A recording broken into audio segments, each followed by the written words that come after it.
Bom dia a todos e todas. Tem alguém aqui que não sabe meu nome? Levante a sua mão, por favor. Se você não sabe meu nome. Ah, obrigado. O meu nome é Eduardo, e o seu? Ricardo. Alguém mais não sabe meu nome?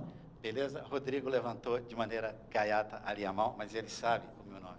Beleza? Gente, em tempos antigos, quando você convidava um pastor para pregar na igreja, você meio que apresentava assim os títulos dele, tal, qual a igreja dele. Hoje a gente está em tempos modernos e a melhor maneira de apresentar uma pessoa, é saber quantos seguidores essa pessoa tem na internet. Eu trouxe uma pessoa para conversar comigo hoje, porque a pregação hoje vai ser um diálogo. Eu vou dizer quantos seguidores essa pessoa tem no Instagram. Tem 5. Sabe quantos amigos essa pessoa tem no Facebook? 2. Porque eu e essa pessoa, a gente é influenciador analógico.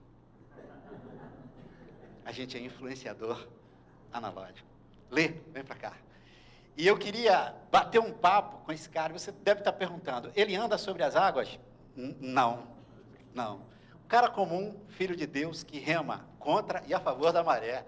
Sobretudo, grande título dele é meu brother. Esse é o maior título que o Leandro tem. E a gente vai bater um papo. E a gente vai dialogar. E por que eu queria que a pregação hoje fosse um diálogo? Porque em tempos de cólera a gente precisa aprender a dialogar, não é verdade? A gente precisa dialogar, a gente precisa conversar. E tem um detalhe, por favor, acredite no que eu vou dizer. Eu convidei o Lê para bater esse papo comigo aqui, seguramente umas 3 ou 4 semanas atrás. E eu não disse nada do que vai acontecer aqui. A gente não combinou nada, não tem nada combinado. Absolutamente nada. Ai, que medo. Não tem nada combinado. Então, deixa eu te falar o seguinte. Lê, primeiro, cara, você é carioca, né, bicho? Sou fluminense, na verdade. Né? Fluminense. Nasci em Niterói. Nascido e criado em Niterói. Exatamente. Como é que é essa frustração, cara, de ter uma cidade, tu morar em Niterói, ter uma Bahia enorme, ter a cidade maravilhosa do outro lado. Você diria que isso... Como é que foi essa experiência? É uma experiência marcada por ambiguidades, né? De um lado, a beleza da proximidade, do outro, a beleza da distância, né? Porque tá longe é bom também.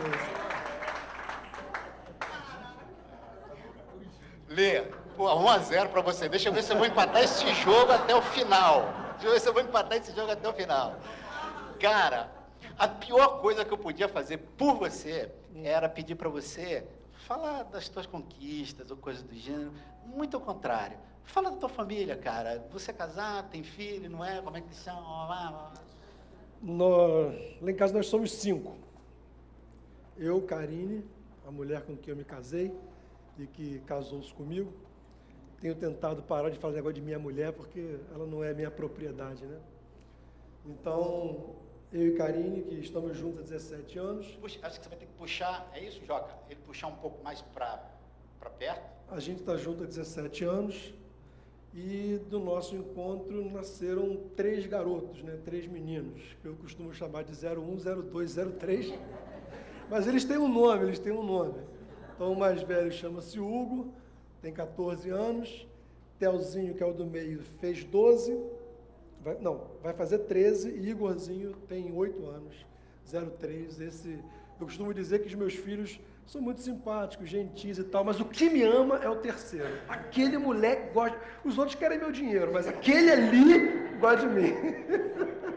Como se eu tivesse alguns, tudo bem? Cara,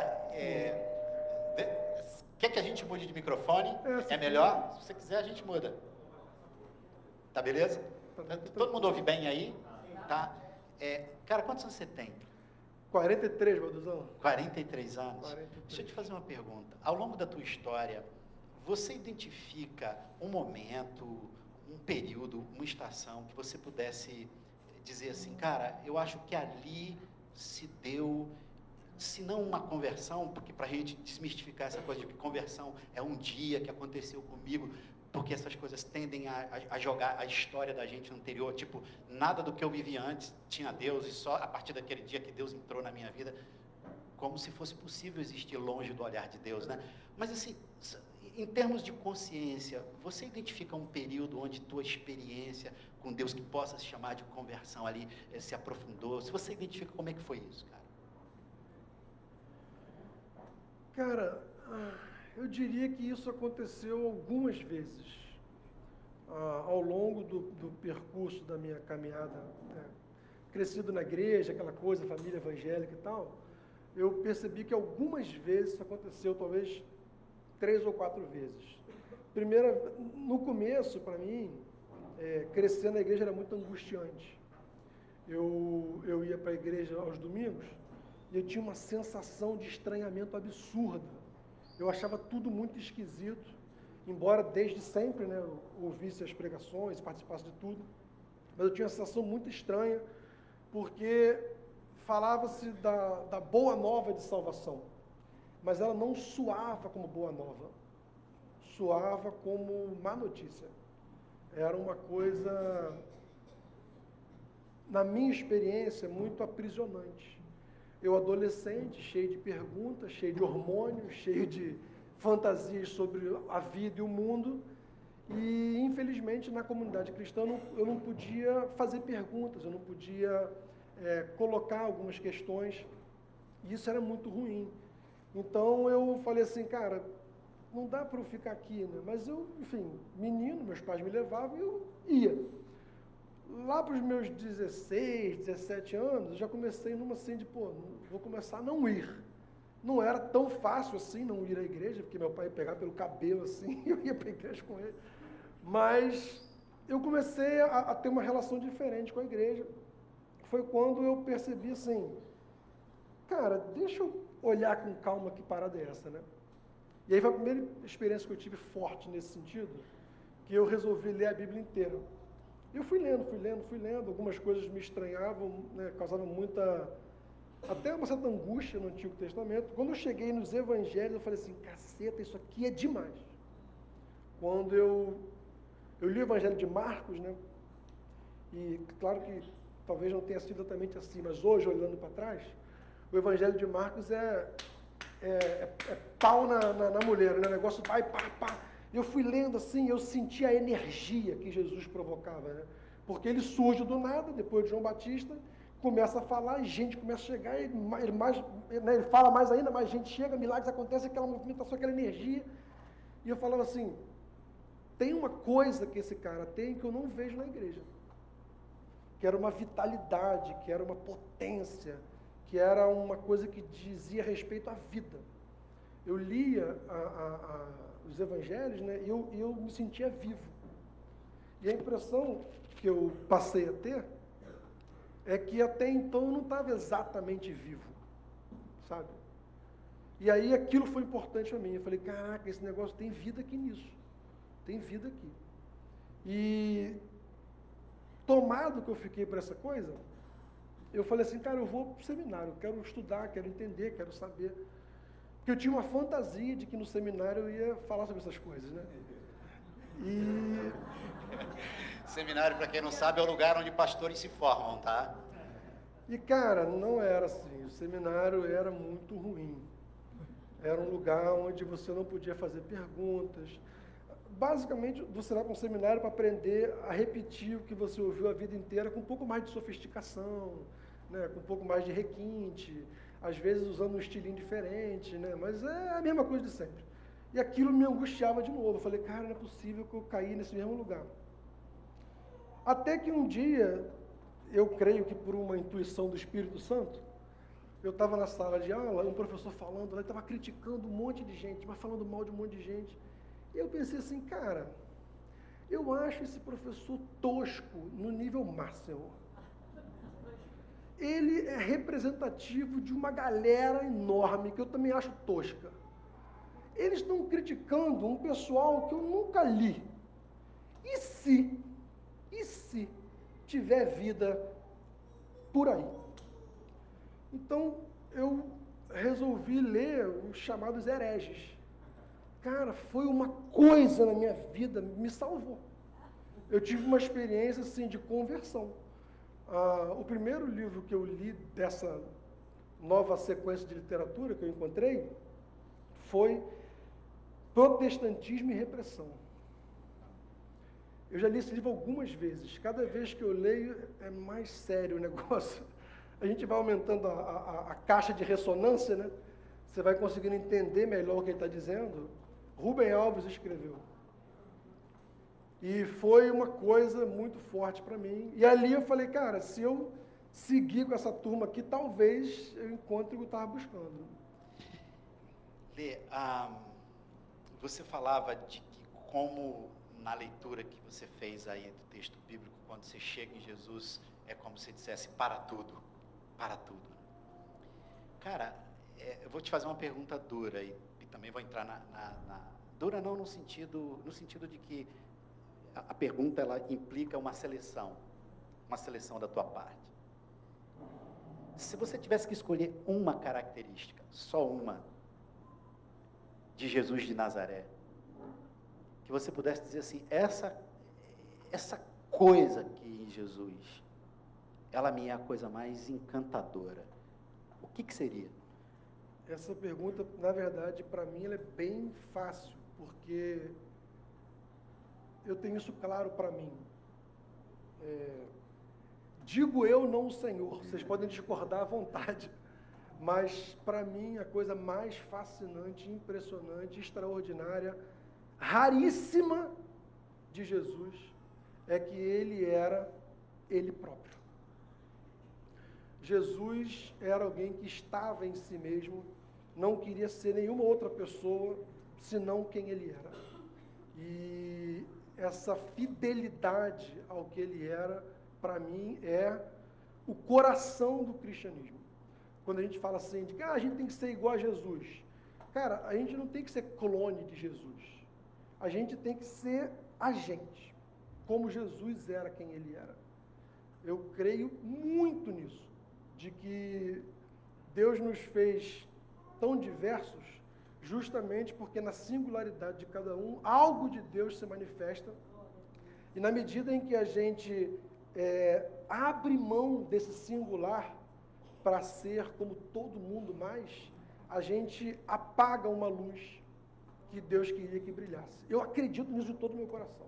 Cara, isso que você acabava de falar, um dia desse a gente estava conversando, você falou uma coisa que tem tudo a ver com isso, e que ela tá reverberando dentro de mim. E eu falei num curso aí, se eu pudesse escrever uma frase na camisa, e uma pessoa foi e me deu a camisa com a frase, eu vou fazer a mesma coisa aqui para ver se alguém faz isso contigo, tipo, te dar uma camisa assim. Mas a tua frase foi a partir daí: fora de si mesmo não há salvação. Foi isso que eu falei. Eu falei isso porque é o que eu acredito de coração. Eu acho que, quando a gente fala de religião, né, a gente fala assim, a religião é religar. Religar o quê? Eu acho que Jesus veio, sobretudo, para nos religar a nós mesmos. Porque a gente fala assim, a gente fala de Deus como se Deus estivesse fora da gente, e longe da gente, e acima da gente. Mas não, Deus está em nós, conosco. Essa é a afirmação do Evangelho, né? Deus é Emanuel. Deus entra na história, entra no corpo humano e pelo Espírito entra em mim, entra em você, entra em cada um. Então, pensar qualquer projeto de salvação, de qualquer ordem, sem ser pela perspectiva do caminho de tornar-se si mesmo, para mim é absurdo. Diria mais, a meu ver, é antibíblico e herético até. Assim, não tem a menor condição de se sustentar existencialmente. Você pode sustentar no discurso, né? No discurso a gente fala um monte de coisa, mas existencialmente não sustenta. A vida fica muito vazia. Você pode repetir 1000 bordões, você pode conquistar 1000 coisas, todo mundo pode te aplaudir, mas a alma está seca quando você está fora de você. E eu acho que o projeto do Evangelho é nos reconectar com nós mesmos, é nos dar a possibilidade de termos a posse de quem nós somos. Porque a gente nasce com essa possibilidade, né, de sermos quem nós somos. Mas a gente é logo capturado pela maneira como a gente é educado, por melhor que a família seja, né? E mais bem intencionada, ela acaba projetando sobre a gente os desejos, as expectativas, as visões de mundo, os valores, as compreensões sobre as coisas. E você vai se tornando um pouco aquilo que todo mundo vai dizendo. E na medida em que você percebe que você é recompensado quando fala o que todo mundo quer ouvir, pô, aí você vai se afastando mais e mais e mais de quem você é, porque importa vencer na vida, né? E essa coisa de vencer na vida passa muito por isso, dizer as coisas certas, estar com as pessoas certas, nos lugares certos, da maneira certa.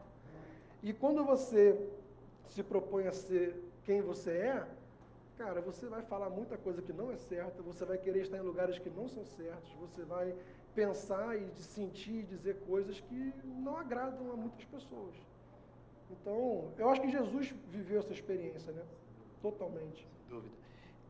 A gente está fazendo uma jornada aqui, Lê, onde a segunda temporada dessa jornada, a gente focou no Deus de Jesus Cristo. Isso a gente tem episódio 1, que a gente falou sobre imagens, no episódio 2 a gente avançou para Pai como grande nome do Deus de Jesus Cristo, esse Pai muito materno, e aí a gente avançou e teve até um episódio cujo título era enigmático, que é Perdeu, e aí a gente viu como é que o Deus de Jesus Cristo lida com as perdas, né? Assim como eu te perguntei, o que te encantava em Jesus, o que mais te encanta no Deus de Jesus Cristo?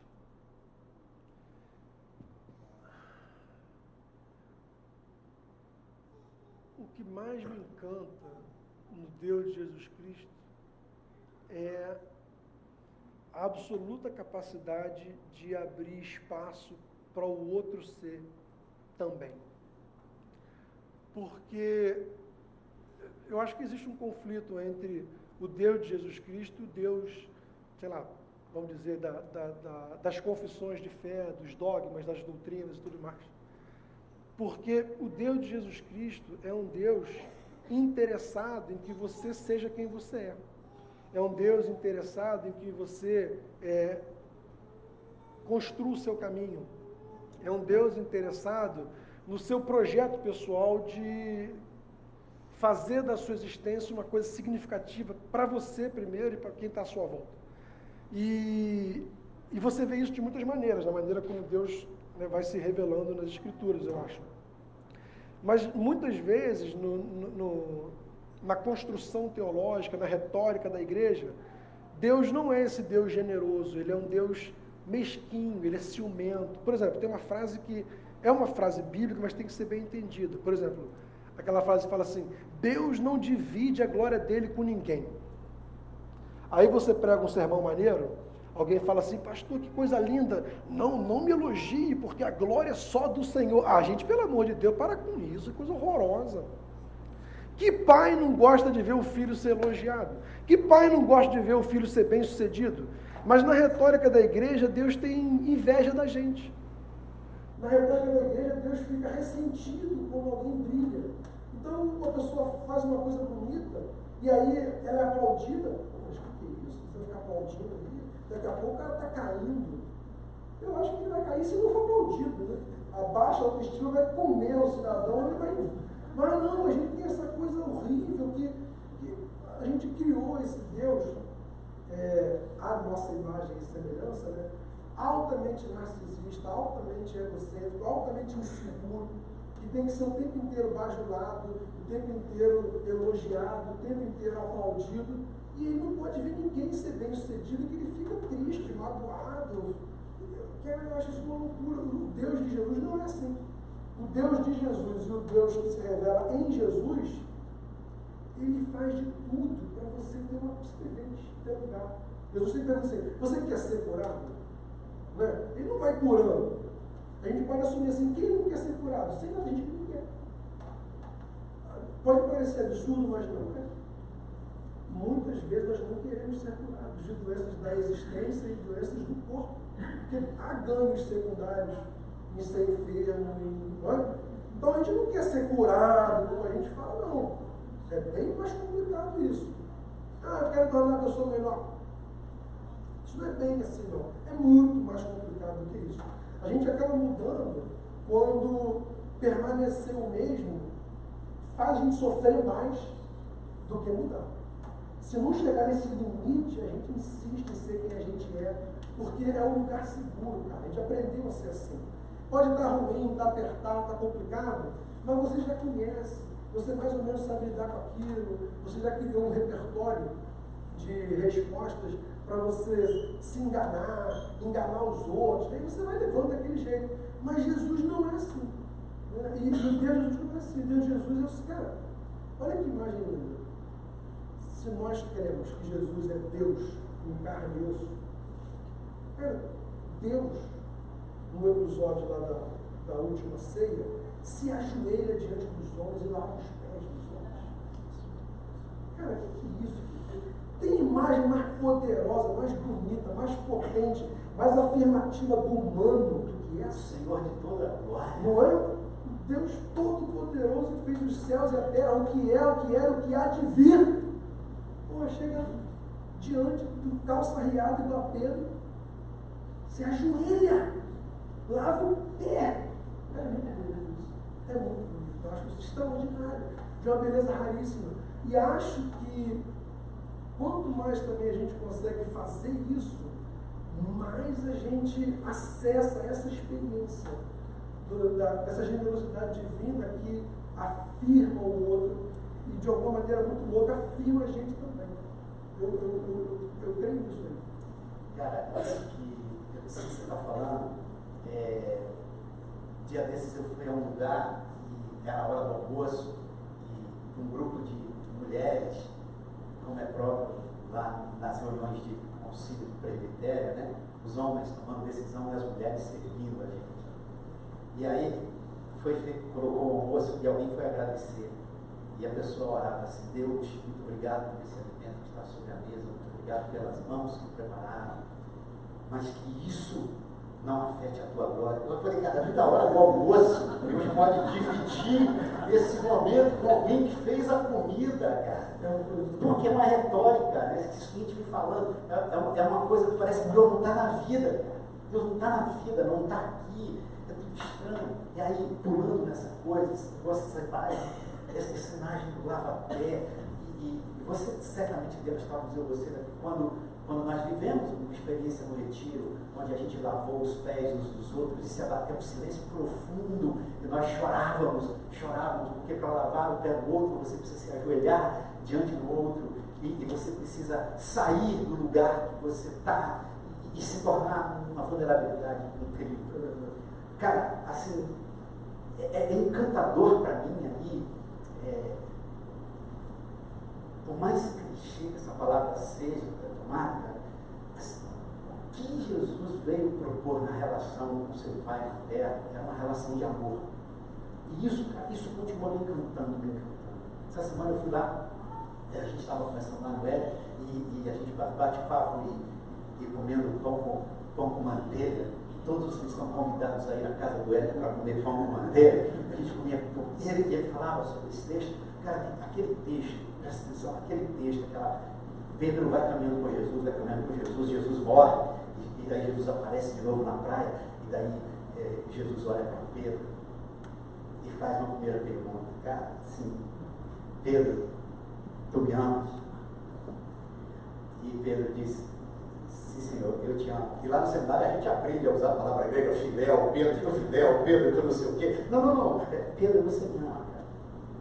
Pedro diz: eu te amo. E aí Jesus faz uma segunda pergunta: Pedro, você me ama? E Pedro, já num tom de irritação, me parece, na minha fantasia, diz: eu te amo. E Jesus então faz 3 vezes: Pedro, a terceira vez, tu me amas?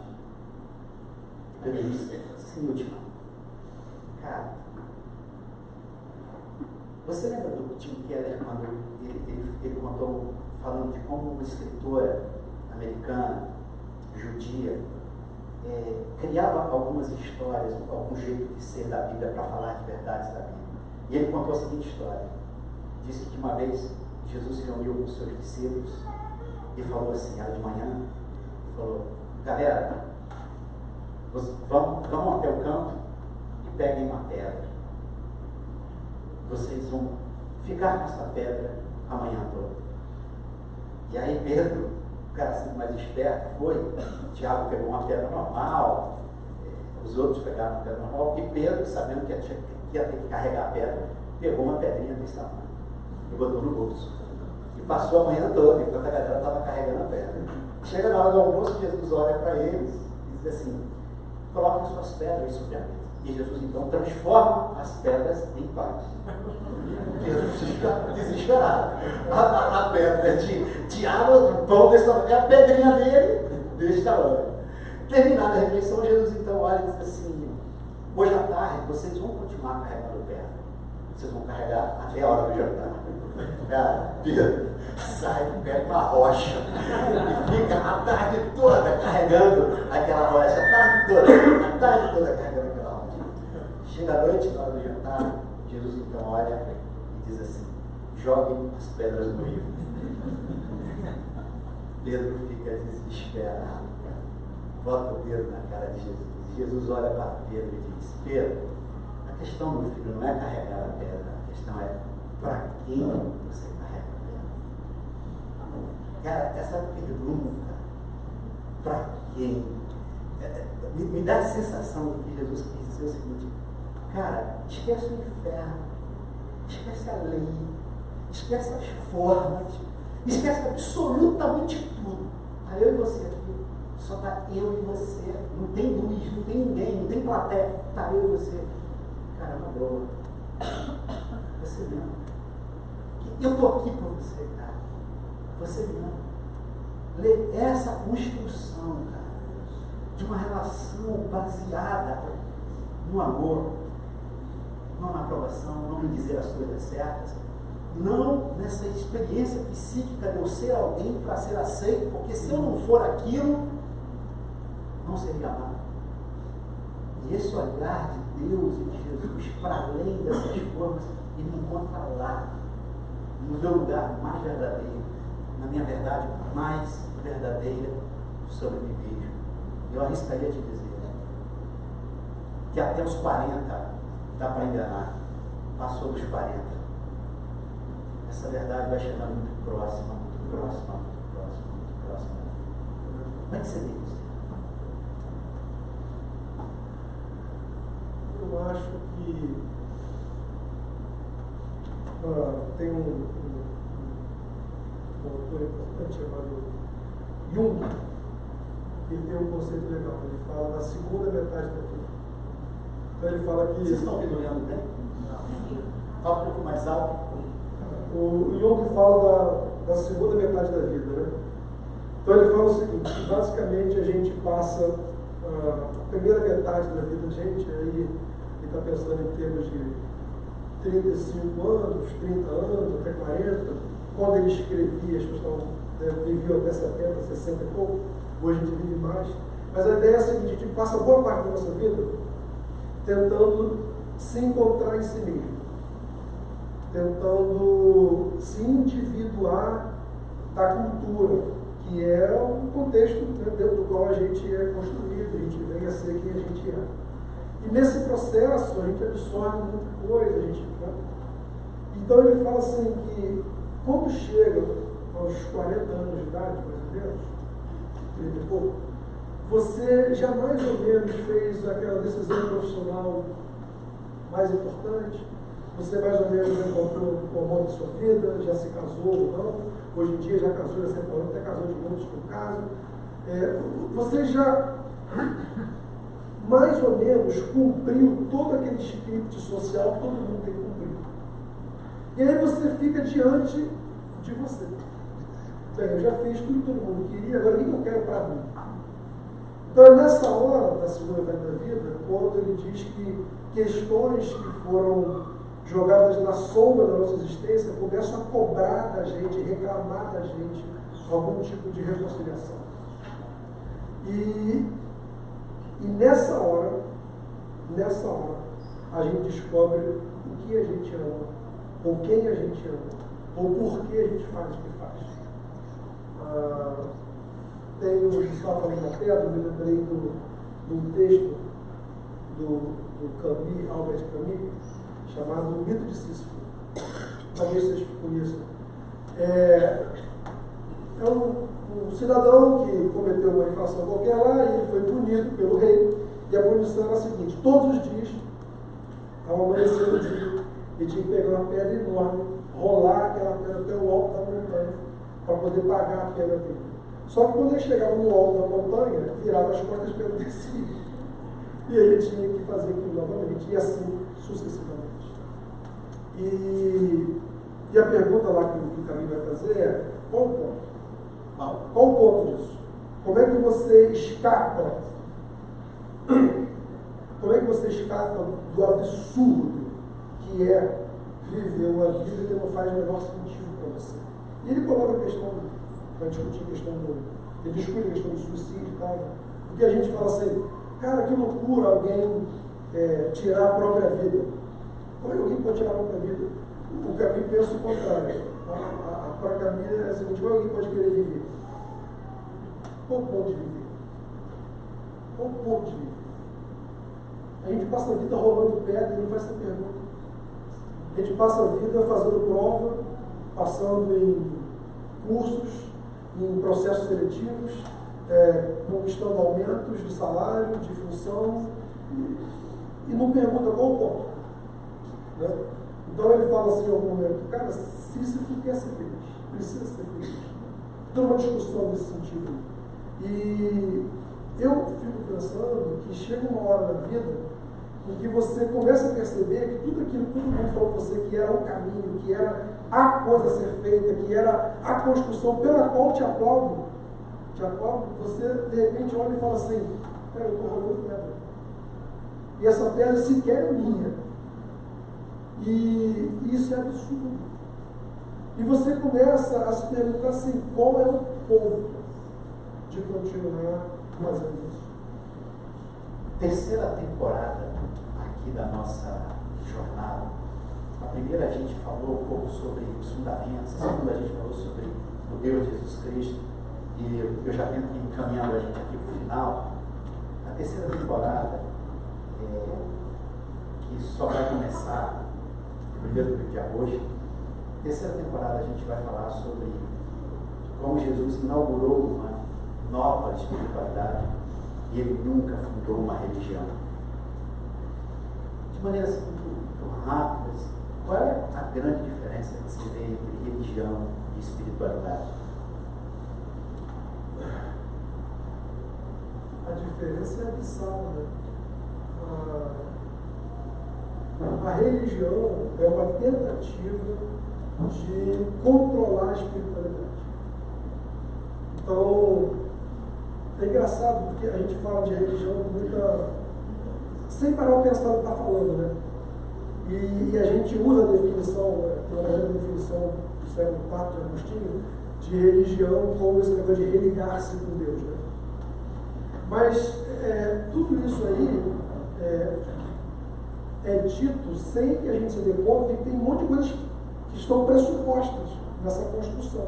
Então, por exemplo, quando Agostinho vai chamar de religião, ele tem em mente o seguinte: a igreja cristã está dialogando com um mundo onde as pessoas têm outras religiões, praticam outros cultos, e aí ele vai dizer o seguinte: está todo mundo longe de Deus, e a verdadeira religião é você voltar para Deus, e isso só acontece pelo cristianismo. Isso é Agostinho. E aí ele cunha esse sentido de religião como se religar, se está distante de Deus, agora está ligado novamente a Deus. Só que é uma coisa curiosa, porque nos dias do Antigo Testamento, as pessoas não tinham essa ideia de religião, elas estavam ligadas a Deus.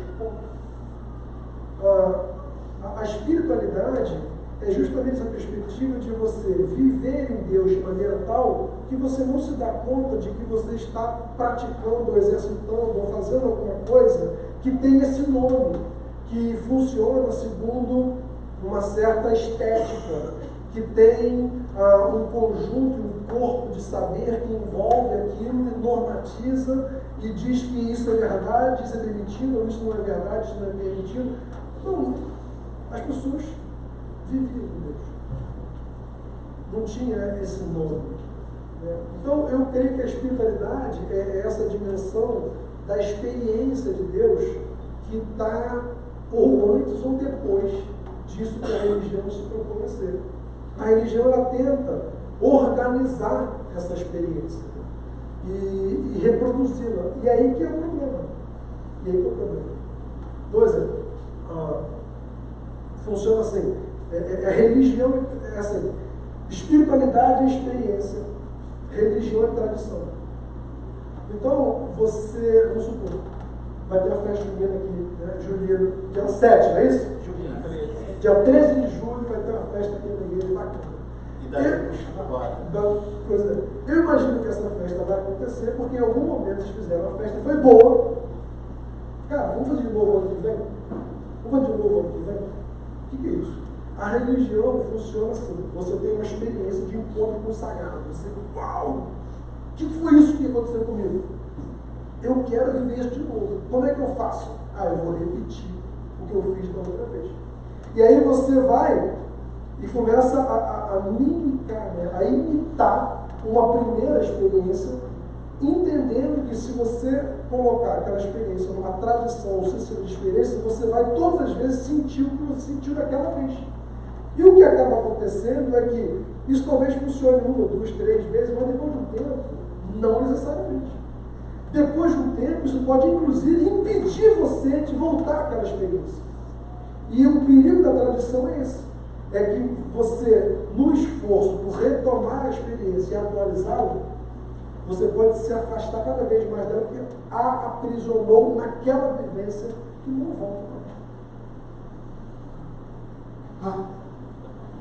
Terceira temporada, religião e espiritualidade. Lê, para a gente terminar. Obrigado. Para a gente terminar. Eu vou falar primeiro, você fecha. A pergunta que eu te faço é a seguinte: qual é a sua passagem bíblica favorita? E vamos pegar essa passagem bíblica favorita e vamos olhar nos olhos das pessoas e dar uma mensagem para elas. Combinado? Deixa eu fazer primeiro. A minha passagem bíblica favorita é Filipenses 4:13. Tudo posso naquele que me fortalece. Por que eu gosto dessa passagem e qual a mensagem que eu queria partilhar com você desta mensagem? Porque se eu tudo posso naquele que me fortalece, eu posso tudo, sem cair na arrogância de achar que pude tudo. Porque podendo tudo, eu reconheço que esse poder tudo foi Ele que me deu. Mas como Ele não é nem ciumento, nem seguro, Ele bate palmas para a minha própria força. Eu posso todas as coisas naquele que me fortalece, porque a gente divide essa potência, a gente divide essa força, e nela eu me apoio todos os dias. E mesmo para as pessoas que vivem a vida e têm a dor de existir, eu aqui ministro, levanto a minha mão, profetizo sobre a minha, a tua vida, que esse poder de Deus que trabalha com o meu poder, que essa potência de Deus que trabalha com a minha potência, que essa força de Deus que trabalha com a minha força, que trabalha com a minha força, ela me levante todo dia, ela me faça romper novos horizontes, singrar novos mares, porque ao final de todas as coisas, e não no final delas, no caminho, eu posso dizer todo dia: eu posso, porque Ele me fortalece, mas sou eu que posso, porque Ele me fortalece, mas sou eu que posso, porque Ele me fortalece. É Ele que me fortalece, mas sou eu que posso. Amém.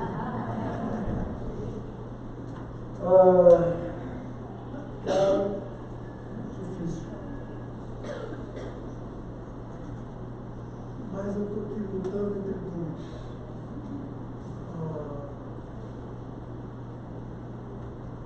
Eu gosto demais,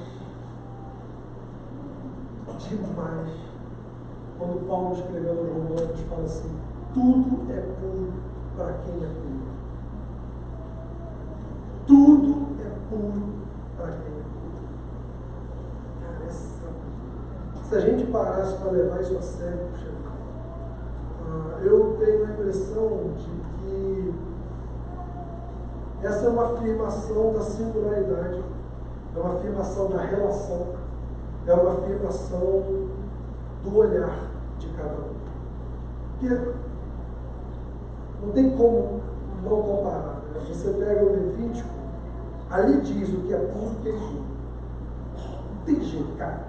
Você pode, você não pode, o que é lícito e o que não é lícito. Está ali. Aí Paulo, nesse espírito de Jesus, né, que é iconoclástico, né, de muitas formas, que vem rompendo com certas coisas, né, Paulo fala assim,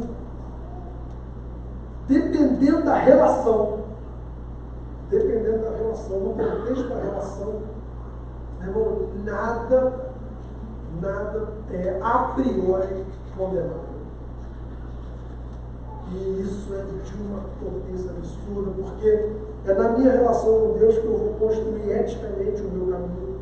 E o meu caminho pode parecer tortuoso, equivocado, mas para mim ele é virtuoso diante de Deus.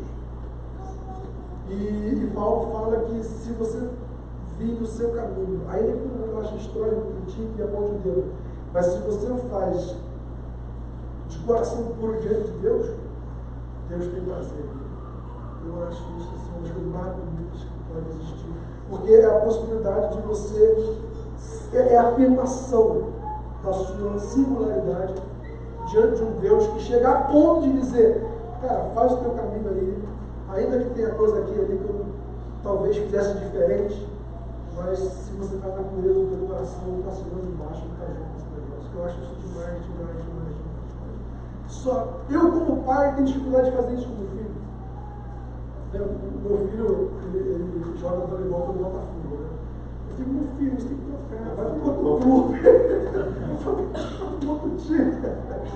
A gente fica brincando com isso, mas assim, de muitas maneiras, a gente vai sinalizando aqui e ali que o que você acha bom, o que você está gostando, podia ser melhor se fosse do meu jeito. E para Paulo, né, Deus está dizendo que não. Que, cara, você está fazendo diante de mim com integridade de coração? Está bonito. Ninguém entende, a galera aponta o dedo, critica, joga pedra, fala que você não é crente. Deixa eu parar para pensar, gente. Jesus, vamos parar para pensar. A maneira como Jesus foi morto é a maneira mais vergonhosa possível. Jesus ele foi um fiasco, no certo sentido. Porque ele foi morto entre dois criminosos, como se ele fosse uma pessoa horrível. Ele tinha sobre ele a acusação de blasfemo, de herege, de perturbador da ordem social.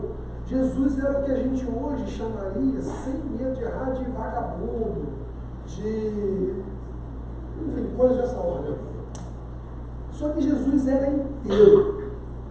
Ele era inteiro. Ele era ele. E ele, Jesus, foi até o fim. Ainda que isso implicasse morrer. E ele morreu, sendo que ele era, acreditando que ele acreditava, pregando que ele pregava. De modo que quando Paulo diz, tudo é puro para mim é puro, eu fico pensando que Paulo está assim. Olha para Jesus. Cara, Jesus curou onde ele sabe do que era o máximo da impureza, pecado mortal, o mundo ia acabar, Jesus curou onde sabe. Não podia tocar em leproso, que era o fim do mundo, você ficava impossibilitado de participar do culto, fazer o sacrifício. Jesus foi lá, tocou no leproso, curou o leproso. Você não podia andar com gente estranha. Olha só, antigamente os homens não podiam falar com as mulheres em público. E Jesus sentava com mulheres, e mulheres de reputação duvidosa, o que o ameaçava como profeta, a ponto de falar assim, cara, você ficou louco? Está conversando com essa mulher aí, ninguém sabe quem é essa mulher, você surtou. E Jesus, cara, vai procurar comida, me deixa em paz. Então assim, Jesus viveu uma radicalidade enorme nesse preceito de viver a própria pureza.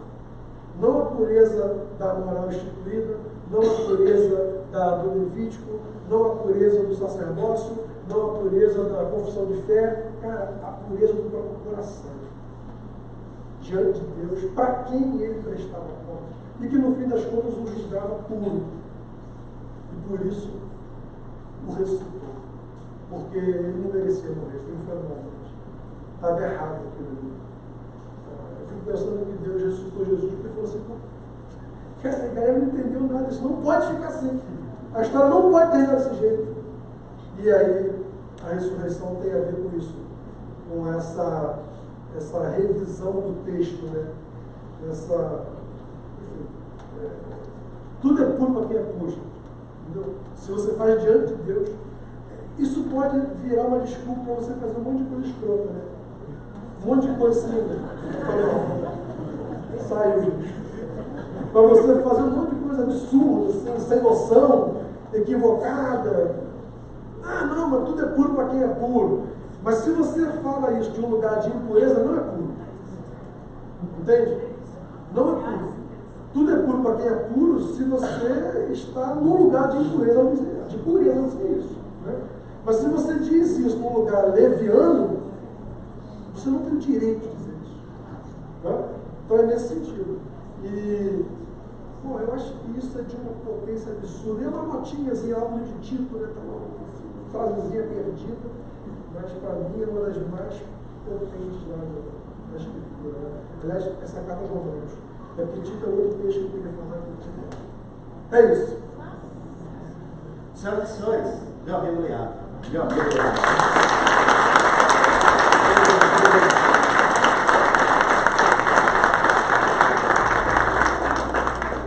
A gente costuma.